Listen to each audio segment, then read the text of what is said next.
দাঁড়িয়ে আমরা পশ্চিমবঙ্গের মানুষ, সকল ধর্মের মানুষ সমবেতভাবে আমরা পশ্চিমবঙ্গে বসবাস করি। আমরা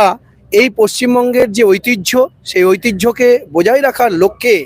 আমরা সর্বধর্ম সমন্বয়ে সর্বধর্মের মানুষকে নিয়ে আজকে আমরা এই সর্বধর্ম সমন্বয় সমিতি তৈরি করলাম, যার আত্মপ্রকাশ আজকে হলো। এখানে সব ধর্মের মানুষরা তাদের ধর্মীয় আচরণ যে যার করবে। আমরা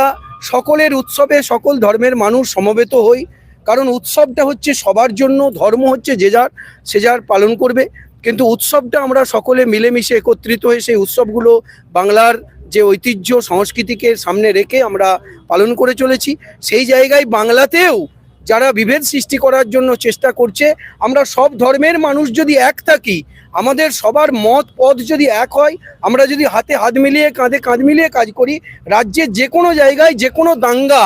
যে কোনো অশান্তিকে আমরা মোকাবিলা করতে পারবো, এই আশা